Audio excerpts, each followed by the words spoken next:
સાહેબ વડોદરામાંથી કે જ્યાં એમએસ યુનિવર્સિટીનો 72મો પદવીદાન સમારોહ યોજાયો। પદવીદાન સમારોહમાં મુખ્યપ્રધાન ભૂપેન્દ્ર પટેલ અને શિક્ષણ પ્રધાન ઋષિકેશ પટેલ ઉપસ્થિત રહ્યા। વિવિધ શાખાના 221 જેટલા વિદ્યાર્થીઓને ડિગ્રી એનાયત કરવામાં આવી। આ પ્રસંગે મુખ્યપ્રધાન ભૂપેન્દ્ર પટેલે એમએસ યુનિવર્સિટીના વિદ્યાર્થીઓને સફળતાનો મંત્ર આપતા કહ્યું કે શિક્ષણ જ વિકાસનો આધાર છે। સાથે મુખ્યપ્રધાન ભૂપેન્દ્ર પટેલે મહારાજ સયાજીરાવ ગાયકવાડને યાદ કરી તેમના શિક્ષણ પ્રત્યેના દૃષ્ટિકોણની પ્રશંસા કરી।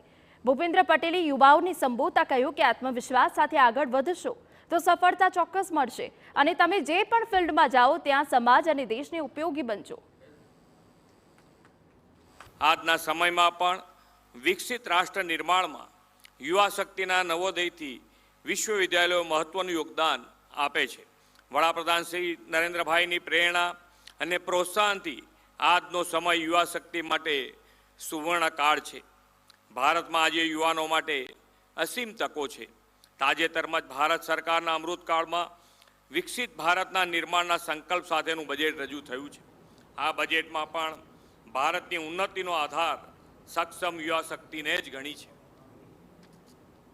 આપણે ગુજરાતનું 2024-25નું બજેટ 2 દિવસ પહેલાં જ પ્રસ્તુત કર્યું। તેમાં પણ ગરીબ, યુવા, અન્નદાતા અને નારી શક્તિને વિશેષ પ્રાધાન્ય આપ્યું છે।